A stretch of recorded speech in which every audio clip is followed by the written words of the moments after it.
Oh, there we go. All right. Welcome, Lauren. Welcome to the podcast. Thanks so much for having me, Scott. I'm happy to be here.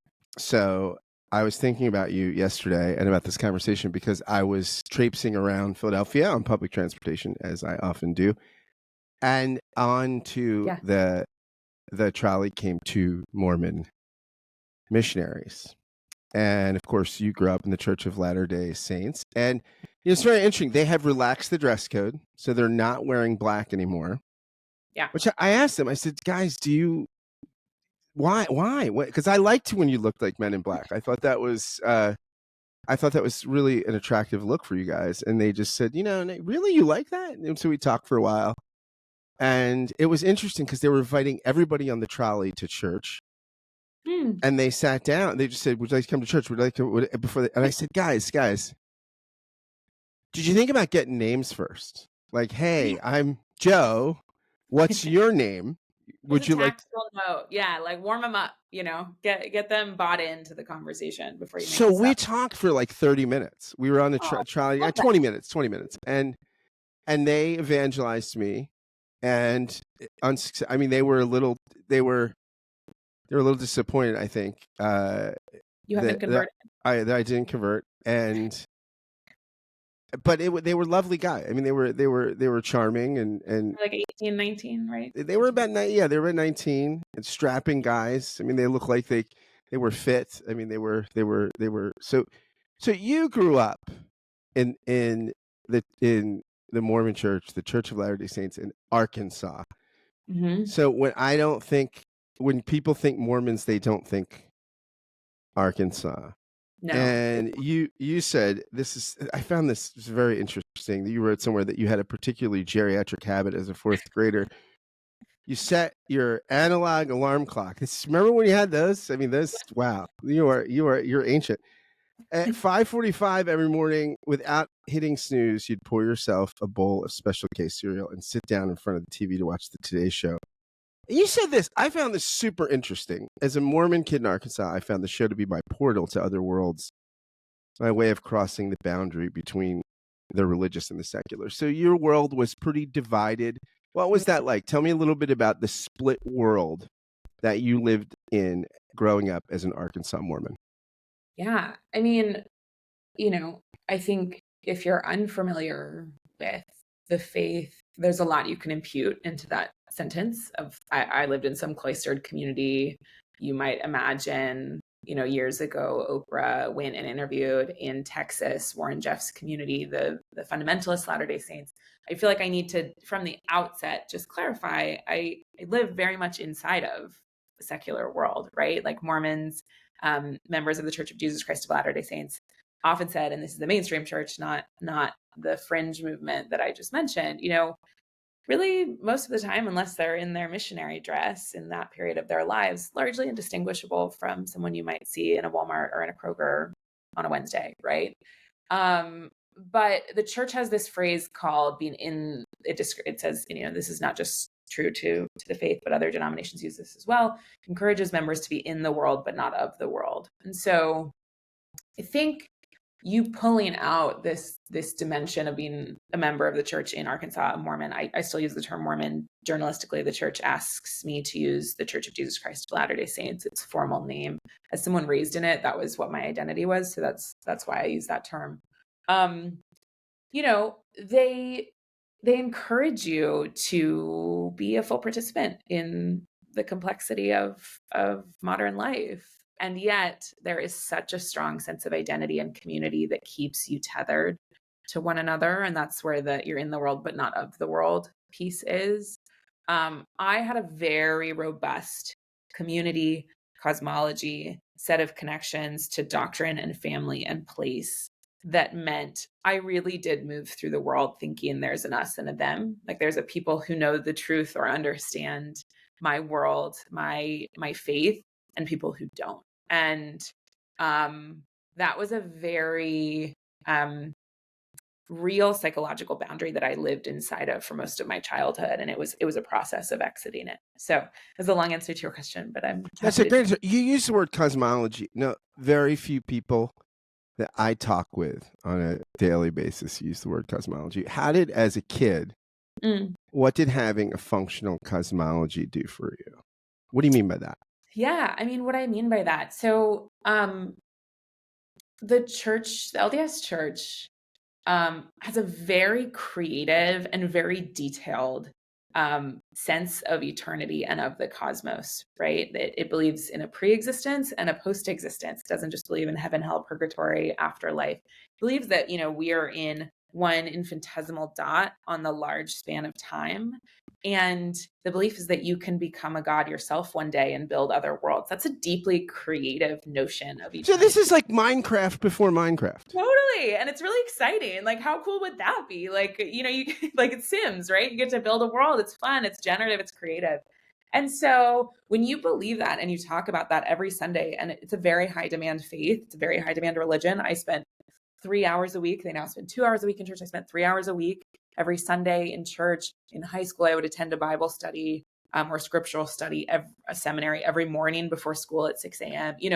In terms of an intact and robust cosmology, I spent a lot of my life and my time thinking about my place, not just here on earth, here and now, but in the heavens and in the grand scheme of eternity. That's Did you, as a kid, did you think about like your planet? Did you draw sketches like, oh my God, my planet's going to be like this, and there's not going to be mosquitoes, and there is going to be there are going to be strawberries I mean, what? Did you think about your planet? No, I never did that. Did you But just never think you were going to get that far in the retirement plan? Were you a mediocre Mormon or what? No, I was a very, very committed Mormon as a child. I was very committed to the faith. I never went that far because it felt so, first of all, it's deeply tethered to marriage in a church's temple. You have to be, the doctrine is you need to be married before you can get to that deeply creative, generative state at the highest level of heaven. That's very in the weeds. But, for me as a kid, it was much more about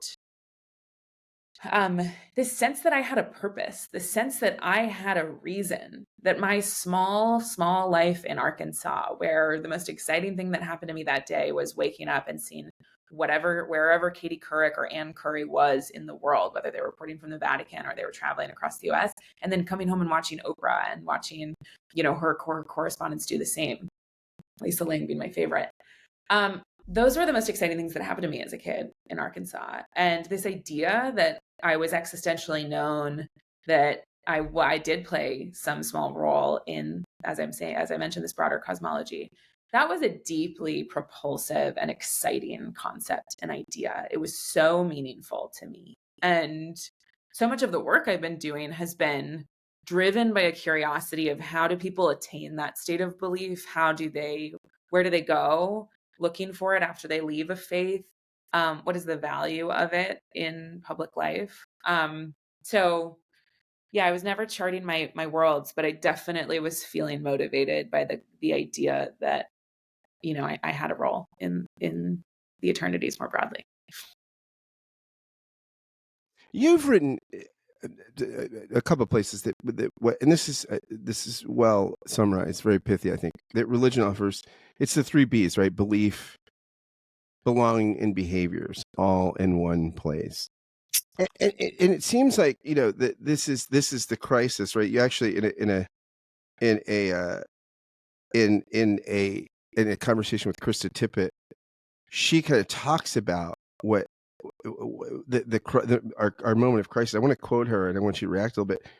She says, "We live in this extraordinary moment. It's one of seismic change that can be beautiful and fascinating, but also difficult. We're redefining basic things like marriage, family, and gender. That's huge. On top of that, we've got an ecological crisis, a political fracture, a racial reckoning. We have broken healthcare systems and economies. We have a pandemic that threw our nervous systems into distress for 3 years. We have a lot of energy that masquerades as something else that is really human beings in despair."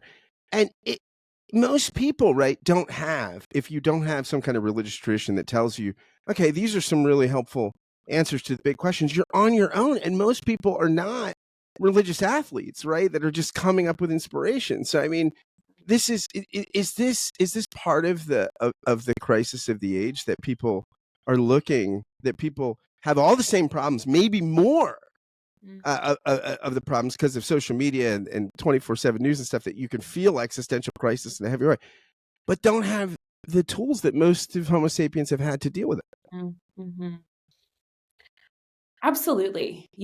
I've set out to do this series at the New York Times called Believing, um, to really look at this and answer this question of how are people doing in the face of such extraordinary proximity to really the globalization of challenge.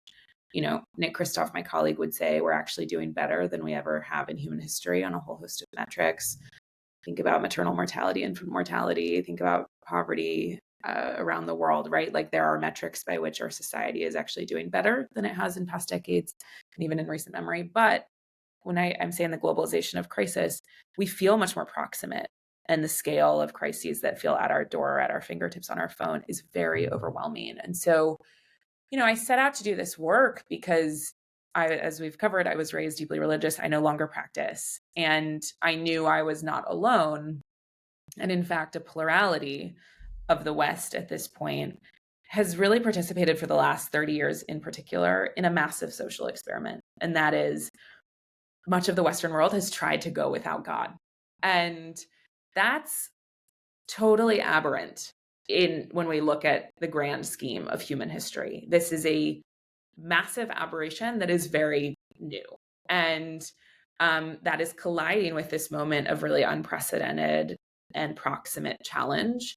And my question was, how are we doing? What do we need? What are people turning to? What is providing them answers and help and support? Because it's our belief is our oldest story. If you go to the first written record we have, which is in the Epic of Gilgamesh, I'm in London. About 50 meters that way is the British Museum. I'm in my office at the New York Times. In the British Museum is the Epic of Gilgamesh, or one part of it. And it deals with this question of one man's search for immortality and eternal life. That has stuck with us. We're still searching for it. And I think what I found in my reporting is, despite the headlines that say people have left religion in mass, one, that is very true, but one, that is changing. We're seeing a stagnation in secularization.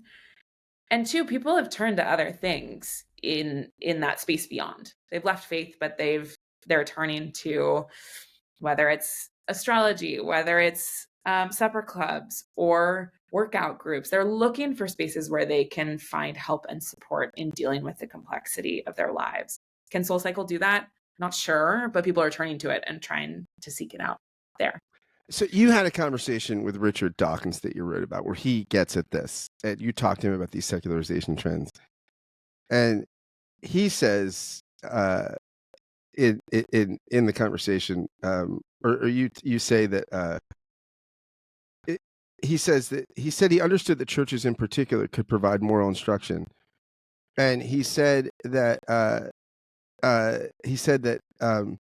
people ought to be able to fulfill their spiritual desires outside of faith. It should be quite easy to show documentary films, David Attenborough films, Carl Sagan films, Neil deGrasse Tyson. There are lots of substitutes to spirituality those can provide. He also said that for ethics, for community, go to civics classes, play golf. I jotted down, does Richard Dawkins know anything about the human condition? This just struck me as a guy that's completely brilliant in some spheres of life. I just can't imagine being married to this guy. If this is what the guy thinks, oh my gosh, Christianity, Judaism, Hinduism. You go to a civics class, you play golf, and you watch Neil deGrasse Tyson, and the gap will be filled, right? I mean, it doesn't seem like this stuff is working, does it? Yeah,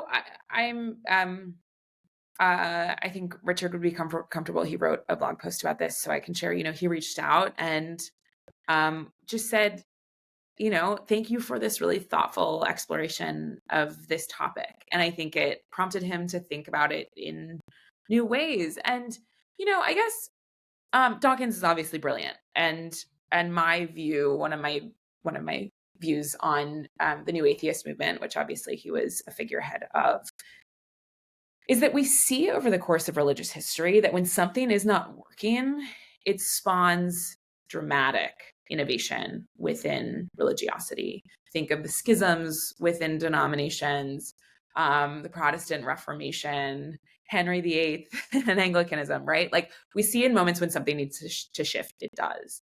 And if an institution isn't working, it actually does deserve to break, is my view. And I think that's what we've seen over the last 30 years.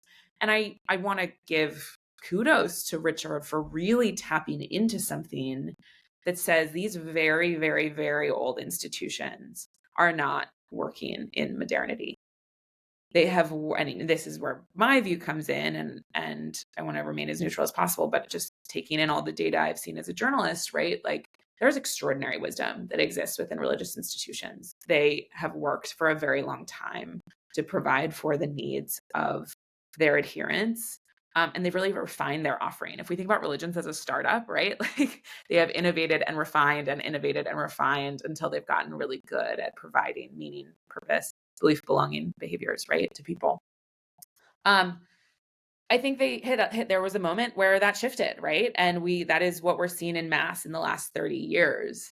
Potentially the substitutes also haven't been working. And so people are yet again looking and turning to other things. Some are turning back to faith. Some are trying to innovate in new ways. And so, I want to give credit to Richard for really seeing that and riding that wave and tapping into that and harnessing that recognition and inviting people to also be critical of the harms of institutions that can be deeply harmful to people. And so there's so much in that, but I think the interesting work of the New Atheists, and I would look actually to Ayan Hirsi Ali, who is another one of the New Atheists who's actually come back to faith. She now identifies as Christian. And was deeply critical of her Muslim upbringing, right? I think we're seeing that group of people is almost tracking with the broader population this shift again of like, okay, this wasn't working. What's new? What can we turn to? And I'm interested to see where Dawkins goes with that and how he continues to be in dialogue with Hirsi Ali. Yeah, it's interesting because he has said recently, I think last year or so, a year, maybe within the past year and a half, that he's a cultural Christian, that now with the increasing cultural influence of Islam in England, that's kind of given him the willies. And he's like, well, I mean, I'm an atheist, but I still want Christmas carols. I still think we should be a Christian, which is intriguing, right? Which is the first seeming admission that, oh my gosh, there maybe is more connection with the baby in the bathwater than the New Atheists maybe have given credit for. I asked him about that. I said, you're identifying as a cultural Christian. And frankly, that's how so much of Europe identifies and much of the UK also identifies. They say, in France specifically, an overwhelming majority of the population will say that they're Christian, but they do not actually attend. Maybe very rarely on Christmas or Easter, they will attend a house of worship or attend a church. Yeah, I mean, I think this is building on this question of, is there a shift in his rhetoric back towards quote unquote cultural Christianity? I think we see that happening much more broadly. I can't speak to Dawkins' politics, and I don't attempt to, but this notion of cultural Christianity, of Judeo-Christian values, we are seeing appear again and again, specifically within the conservative movement.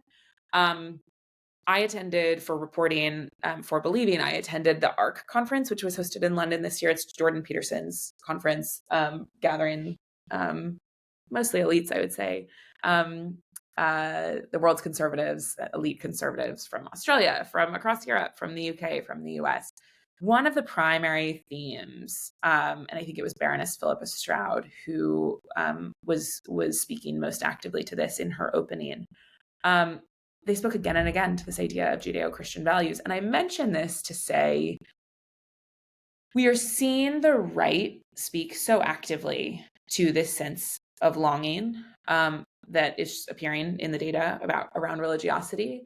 And they're making it part of a packaged identity, right? To be Christian is also to be aligned with the conservative movement, even if you don't actually practice. So I don't want to speak to Dawkins' politics. I don't know what they are. But this notion of being a cultural Christian, we are seeing it come back in vogue, largely fueled by, I would say, far-right influencers who are framing participating in cultural Christianity and claiming cultural Christianity as part of a packaged conservative identity. You said elsewhere, writing, you said, I never really wanted to leave my faith. I wasn't interested in exile, family, cultural, or spiritual. But my curiosity pulled me away from the Church of Jesus Christ of Latter-day Saints and towards a cool secular, or towards the secular university. There, I tried to be both religious and cool, believing but discerning. I didn't see any incompatibility between those things, but America's intense ideological polarity made me feel as if I had to pick. What was religious and cool like for you? How did you? Give me just paint a picture of what Lauren, religious and cool at UVA, was like. What was It definitely how was wasn't religious and cool, just to be really clear. It wasn't religious and cool. Frankly, I think now it would be much easier to be at NYU and be religious and cool because it would feel countercultural, and countercultural always feels cool. So within hyper-liberal, secular spaces, it's I think that actually would be possible. And we're seeing a shift amongst like young members of Gen Z, Gen A, towards increasing conservatism and religious conservatism. For me, I mean, I went to the University of Virginia in college, which is as we were speaking about earlier, is actually a very conservative place, very religious, many Christians, many campus ministries. So it felt similar to my Arkansas upbringing, where my religiosity was not noteworthy. Many of my friends were religious who were in quote unquote the cool crowd, right? It's not a very countercultural place. So it felt permissible for me to just be religious. What felt distinct is, I think, Mormonism, the Church of Jesus Christ of Latter-day Saints, occupies a very specific place in the American cultural imagination. When you say it, it evokes Hannah Nealman, people on a frontier, polygamists. It's very interesting. It's enticing, as we see with the interest in Secret Lives of Mormon Wives, right? So it always made me stand out, I think, when I would share that aspect of my identity. So my answer to your question is unsuccessfully. I wanted to be, I wanted to like go to parties and just blend in and not mention that I was shopping. I mean, what was that? I mean, we're not traditional Mormon Arkansas garb. I mean, would you go to Banana Republic, Antel? What is the, how do you outfit yourself to be the cool Mormon girl on campus? Again, unsuccessfully. I was very pre-professional. I mean, I didn't drink, so I just had so much time to stumble home late at night. I would go to parties, but I had the boundless enthusiasm. And you couldn't drink caffeine, right? I mean, no caffeine is no. So what are you drinking at parties? Sprite? I mean, what do you consume? Water. I'd go to the kitchen of the frat party and fill my solo cup. So you were the best hydrated undergrad on campus. I would absolutely, and I would go home and I would keep working. Like I was go home and work on a paper. It was not, again, I was unsuccessfully trying to be religious and cool. But it meant that I got a lot done. So it's very pre-professional in that regard. And so I was shopping. Actually, was shopping at Banana Republic because I was always getting clothes. This is pre-pandemic, so I was needing to be in office for internships, and I was in pencil skirts, so I was going to Banana Republic and buying those. Never underestimate the constant cultural appeal of the pencil skirt. It's very, very. No, I didn't plan on doing this, but when you said you attended the art conference, I want to, and you mentioned kind of the culture, right? I want to read you a few sentences from a guest recently. William de Resurgence, and he wrote a piece analyzing sort of the post-2024 Democratic Party and the culture of the left. And he's talking about in the piece how basically the left doesn't like the life force anymore, that it feels sort of stale, it feels sort of puritanical, that in the 60s the life force was with the left. It was where all the creative energy and dynamism and culture is. And he says, He's describing that and sort of the fatigue of the Democratic Party and the culture left. And he says this, now look at the right. Make no mistake, I despise the right, especially now. But it is undeniably abuzz with energy and creativity. I am far from the first to point this out. There is Trump's primitive vitality. There is the heteroglossic ebullience of his language, as Blake Harris has described it. So different from Harris's aphasic salad of nervous bureaucraties. There is the festive exuberance, according to every unbiased report I have seen of his rallies, that he inspires in his fans, in contrast to the fleeting sugar high with astroturf joy of the Kamala succession. There is the proliferation of philosophies and pseudo-philosophies and lifestyle formations and scenes, a Cambrian expression of strange new species.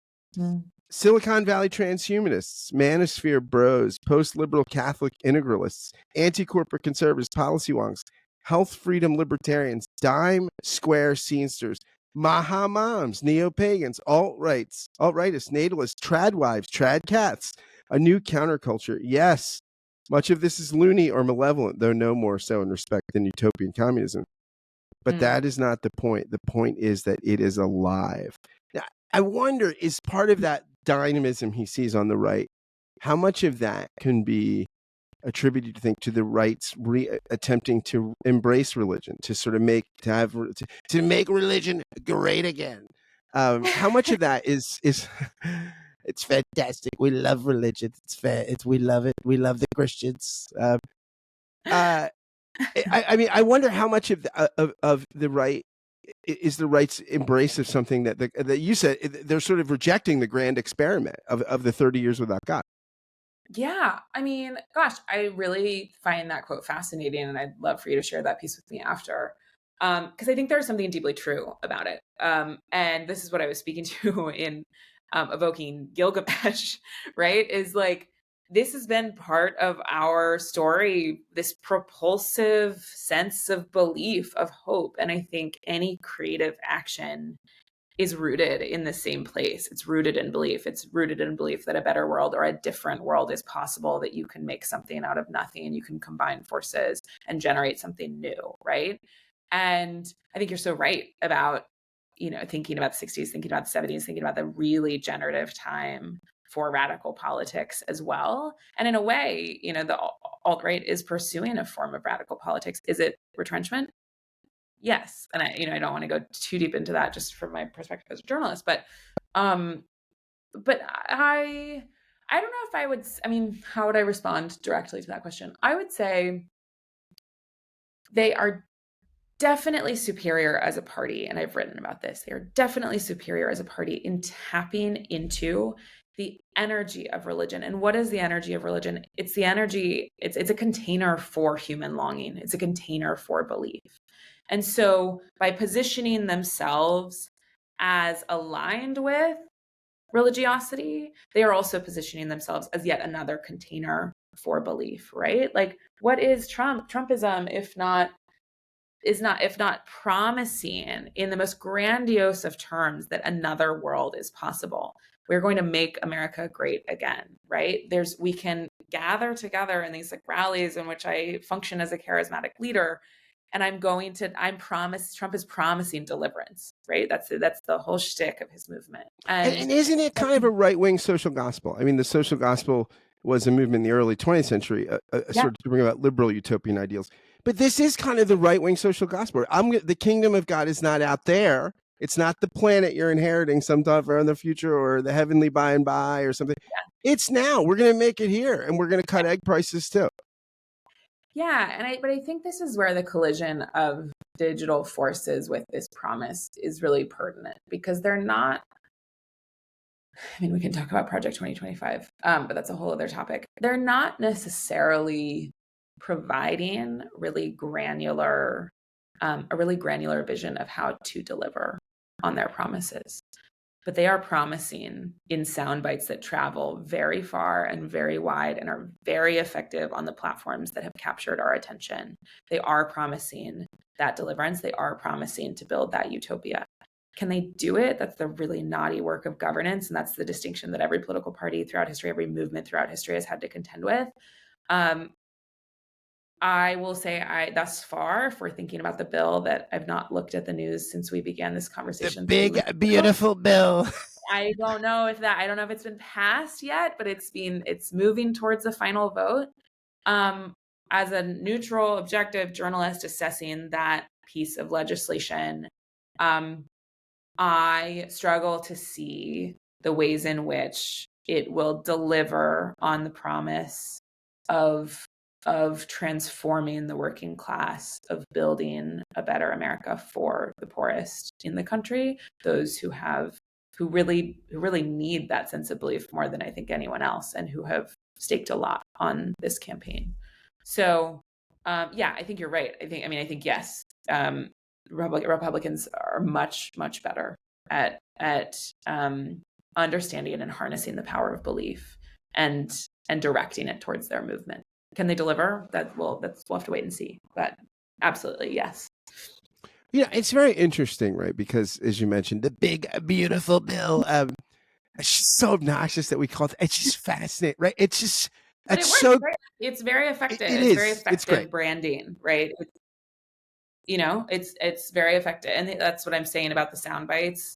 That sounds like a tired cliche, but yeah, they know how to package that promise. Yeah, I have a friend I do another podcast with, and he's a progressive pastor in Vermont, an activist, and we're good friends. And I just said to him, we talk on the phone like almost every day, and I say, Bill, you and I are out of touch because you and I laugh at this, like, well, big, beautiful, I'm doing Trump and it's all shtick, and it's like a lot of the country's not laughing, and that's the brilliance of it, right? And it shows how out of touch I am because I don't get the packaging's not designed for me, right? It's designed for the people that are winning you elections.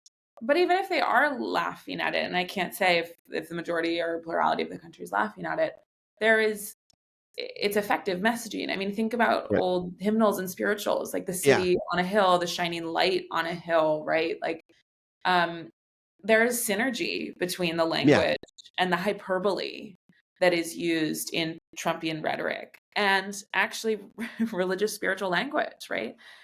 So I think he gets something there. He has a very intuitive sense of the power of that language and deploys it very effectively. I think is what the left miss because a lot of people, my friends on the left, I'd say I'm on the left, so I mean these are I'm talking about myself here, but they ask me because I come from a religious background, so how can these so-called Christians support this guy? And I often find myself saying, well, if you're like these evangelicals feel bullied, right? And when they say he's our Cyrus, right? I mean, the left doesn't know that reference, but you have this king in Persia who returns Israel to the promised land, the pagan, godless deliverer of the people of God. I mean,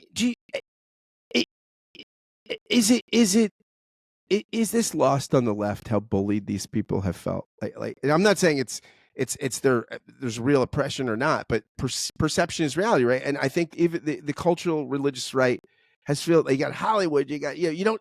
They're not often portrayed in flattering ways, right? They're not often heroines or heroes in movies or things like this. I mean, this goes back to your question about my upbringing in Arkansas. I was so struck when I learned later, after I left Arkansas, about marginal identity theory, which is the idea that if I'm a woman in London, if I'm a woman, I don't know if I would call myself an agnostic, but say I'm an agnostic. If I'm a woman agnostic, I'm a young millennial, insert all my identity categories. The thing about me that will feel most salient is the part of my identity that feels most marginalized. So I don't particularly think of myself as a woman very often moving through London as like a particularly salient aspect of my identity. If I was in Saudi Arabia, where my rights were more restricted because I was a woman, that would feel more salient, right? That aspect of my identity. So if you are talking about a majority of the country that is religious and is deeply religious, and that is, I would argue, the most core aspect of their identity, because it is, as I already said, the container for their most fundamental beliefs, or the vehicle for their most fundamental beliefs, to mix metaphors.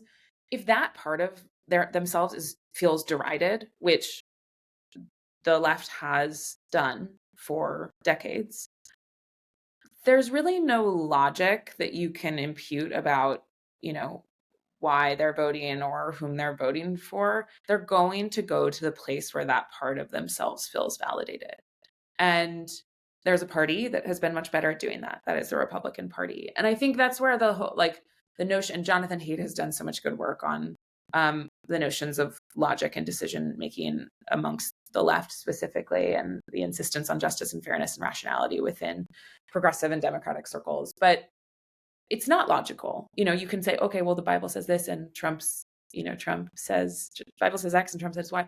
I really think that's a super, frankly, I think it's a deeply ignorant perspective that really misses the hyper emotive decision making that sits behind these political and electoral choices, that has nothing to do with logic, and it has nothing to do with doctrine. And I think it has everything to do with a reaction to a culture and a politics that has made them feel derided for decades. So you're saying like Nietzsche is more right than Aristotle, right? We're not rational animals. We're rationalizing Yeah. animals, right? And so we can make sense of like what we want. What Woody Allen say, right? The heart wants what it wants. We're pretty good, you're saying, at making complex narratives to make sense of our emotional longings and our political desires and our whatever we want, our power plays or whatever, right? Yeah. I mean, I'm referencing The Righteous Mind again, but he has done so much good, hard, firm social psychology and research on the speed with which conservatives in particular are much faster at making emotive decisions and saying, I just think, in their moral evaluations, I just think this is wrong because it's wrong. And I don't need to rationalize it. I don't really need to explain why, but I'm pretty firm in my conviction, and my reaction to this. And so, yeah, applying a standard of logic to, well, Republicans are promising X and are they delivering Y? I think it's much more primal than that. Politics is always much more primal. And I think we see that too on the left with, in-group and out-group shaming. If you feel really validated, both in terms of your identity and your morals and your politics by progressive politics, you're going to feel incredible allegiance towards it. So yes, my very non-new and very well-trodden take is that politics is primal.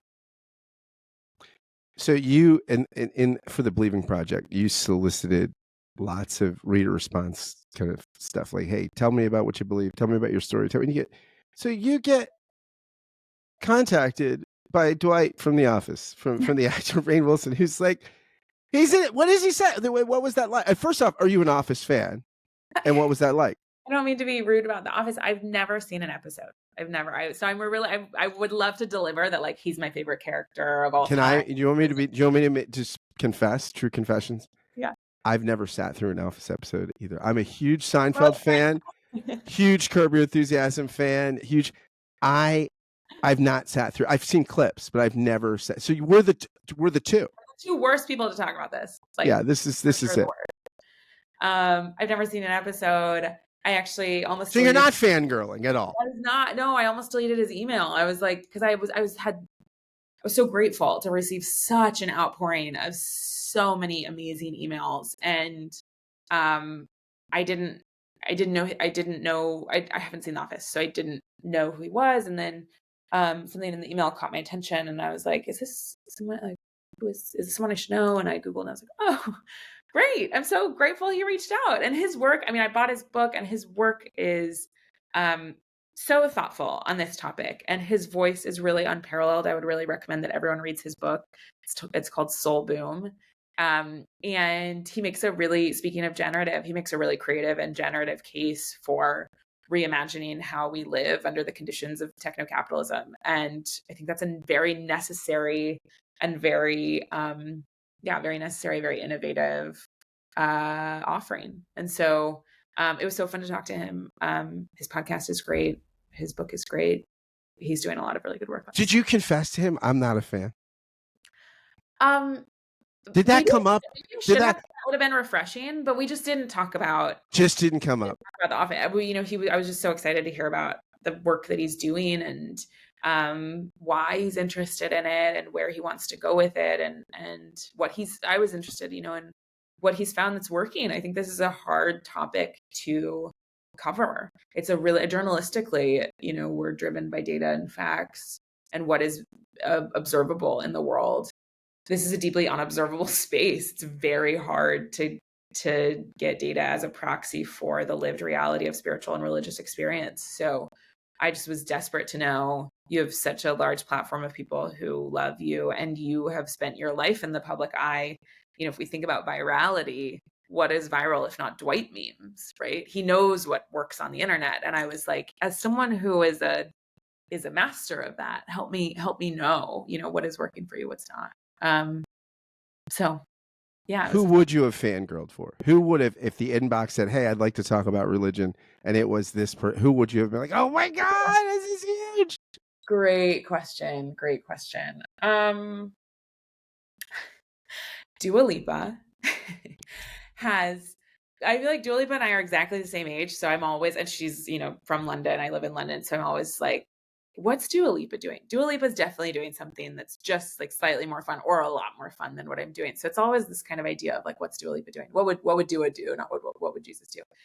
She was raised deeply religious. And she speaks about her sense of spirituality in many interviews. And I think you see it very present in her public appearances. So I'm just curious to know how she experiences spirituality and how that shapes her creativity. And if she'd reached out, I would have been like, say more, I'm dying to hear.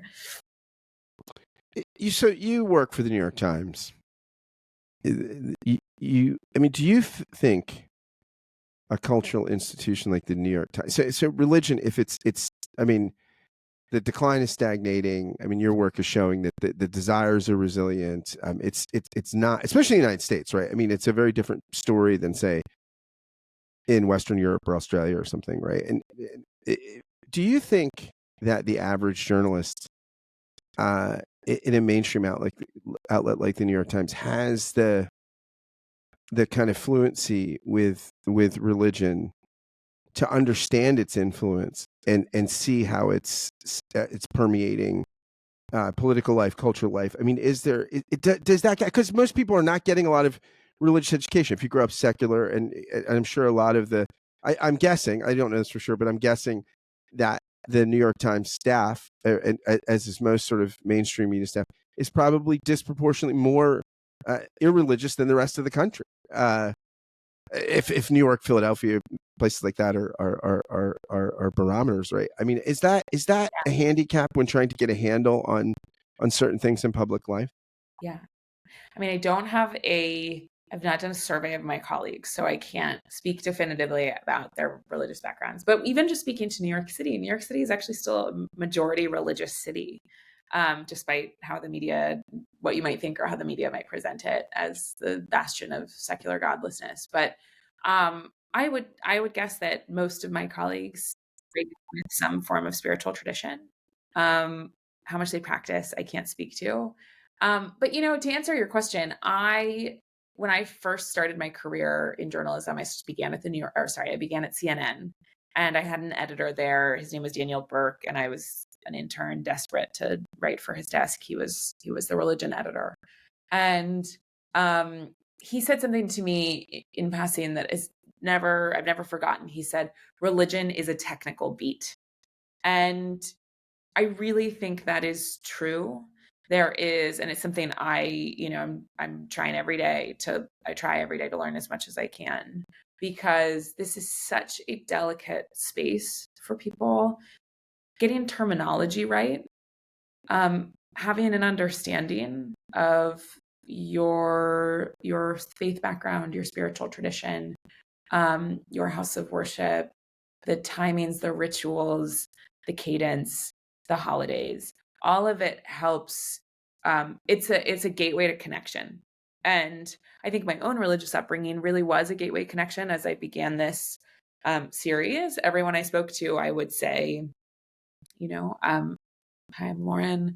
I'm an editor and writer at the New York Times. I'm working on this new series called Believing. And I should note, I was raised a devout Mormon in Arkansas. I no longer practice, but I have immense respect for the faith. And once I said that, there's so much contained in that self-description. People who are religious know, I understand, by Pew's data, Mormons are the most religious group in America in terms of adherence and attendance, in terms of regular prayer. I did not know that. Yeah. I mean, in terms of the major categories that they've explored in their last major report, yes. So more than like the Orthodox Jew. In terms of, now I'm like wanting to fact check myself, but in terms of, I know for sure amongst Christian denominations, let's start with, but it's the most devout denomination in America, Christian denomination in America. They attend church most regularly. I think it's something like over 60, I think over 70, maybe 72% of Mormons members of the LDS Church say they attend at least once a week. Wow, those are great numbers. Huge numbers. They are more likely to pray every day, or pray. I think the metric, and you'd need to fact check me on this, is it pray at least once a week. So they have the highest reported levels there. They're more likely to volunteer basically on every metric. It's a very high demand religion, and they're really meeting those requirements. And so, in sharing that with people, I'm saying I understand what it feels like to live inside of the rituals and obligations and routines of a faith. I've also left, so I know what it feels like to exit. And so, I'm sharing that to say this is a deeply technical beat, and when you can communicate to people, I understand. I come from a space of a place of understanding. It opens up and it facilitates a nuance that I think is really necessary for getting this coverage right. And so, trying to remember exactly what your question was, but yes, this is a very technical beat, and I think to do it right, especially in this moment, I would really encourage journalists to read up as much as they can so that they can get the best story possible, because that's really everyone's goal. And doing that requires a lot of religious literacy. And hopefully through the Believing series, not to make a plug for it, but I think as we cover it more, that will increase the religious literacy in the country as well. You write something, you said in a piece, you said, I recognize, though, that my spiritual longing persists, and it hasn't been sated by secularism. I want a God. I live an ocean away from that small Arkansas chapel, but I still remember the bliss of finding the sublime in the mundane. I still want it all to be true. Miracles, souls, some sort of cosmic alchemy that makes sense of the chaos. By the way, that's just incredibly beautiful writing, and your fluency with the English language is amazing.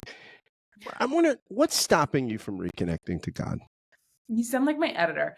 My editor was like, it would be really good for this piece if you became religious after this. Absolutely. What do we have to do to put you into religion today? How do we put you? Like anything. He's like, are you can we land? And I'm like, no, that's not true. So we can't say that. Well, how would you self-identify for yourself? What you said agnostic a little earlier, but I don't, I said that, but I don't know if I would say that. I mean, I don't, this is unsatisfying, as that's the word I used in the title of the piece you've been quoting. I do not have any denominational or formal religious affiliation. Do I still feel connected to a deity? Absolutely. That's never left. I still have a prayer practice. It's very spontaneous. I pray. What was the last thing you prayed for or about? What was the last thing I prayed about? I had a birthday this weekend, and Happy birthday. Thank you. And I had a really great birthday, and I realized I hadn't made a wish on my cake. And so before I went to bed, I was laying there thinking about, it was a big birthday. I just turned 30. So I was thinking about my 20s and reflecting on what was good, what was bad, what was fun, what I'm excited about going forward. And I think I said a prayer of gratitude. I said I was so grateful, and that I hoped I would be led down or guided down the paths I needed to walk. And I don't know what, or I wrote this in a piece, I don't know what or whom I'm praying to, but I believe in something. I believe in some cosmic alchemy. I want to believe in it.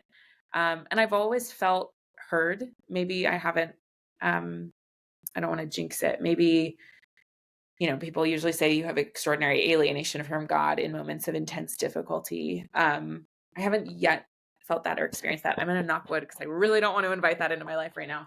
But I haven't recorded it if that's what I've just done. But I've never felt that sense of alienation from a God, from a deity, even as I left a faith, and that was a painful exit. It was hard. And so I still pray. I pray when I lose my keys, and I always find them. So I do think that's my one testament that maybe something's out there. You have 100%. I have 100% hit rate in finding my keys. That is unbelievable. So I don't know. I mean, maybe there is a God. Why don't you take that to a racetrack or something? I just if I had that good of a prayer record, I would at least go and play roulette or something and just try it. I should go gamble. Maybe. I don't know. It feels like an abuse of power. So I'm hesitant. No, yeah, but I don't know. I'm not religious. So, but I know I still feel a longing that I think I'm not alone in feeling. And I'm trying to figure out how we talk about that more. How does your family deal with you being a sort of very public ex-Mormon? Like, what is that like? I mean, because I'm sure you still have loads of meaningful relationships and connections Mhm. that are who are Mhm. among the faithful, among true adherents. Mhm. Yeah, I mean, I think it was a long journey of helping them recognize that that was my perspective privately. Like, I was not attending, and I was clear about that. I wrote in this piece, I love some of the small vices. I go shopping on the Sabbath. I on Sunday, which formerly I Doesn't would. it feel better when you get the bargain on the Sabbath, right? It's a little sweeter. It's all, you know what I mean? It's like alcohol tastes better when it's free. I mean, I Just almost sure, but I almost feel like you always want what you can't have, right? Like, oh gosh, I remember those Sundays. I was just so desperate to go get, I mean, if you're a Chick-fil-A fan, I feel like you always want Chick-fil-A on a Sunday. And Sunday you absolutely. can't have it. So I What do they always say? What does the Apostle Paul say? The law increases the trespass, right? You just no. exactly. Now that I don't. Don't walk on the grass. I want to walk on the grass. Exactly. That's a nice way of putting it. Yeah, as I have left religion and I'm not religious, I find myself longing for the space apart that was the Sabbath. Like, even within Jewish Shabbat, Orthodox or Hasidic Shabbat, like there's something really beautiful about that space apart. Whereas when you're in it, it can feel really restrictive. I didn't like fasting. I didn't love not being able to go out and buy things. I didn't like not being able to go play sports. So I'm supposed to play sports on Sunday. Um, so now I almost find myself longing for the opposite. I don't know if the shopping feels sweeter. I'm almost like, oh, it'd be nice if I had a clear day. I wasn't on the internet and I was, I don't know, talking to people about big ideas and big questions. Lauren, you're lucky because you get to talk to people about big ideas and big connections for a living, and you're Well, great that's what at you're it. doing. And you're great at it, and I'm grateful for the Believing Project, and so thanks for doing it, and thanks for spending some time on this show talking with me about it. Thanks. It was a real pleasure. Thanks for having me on. This was Ple- fun. Pleasure is all mine. Yeah.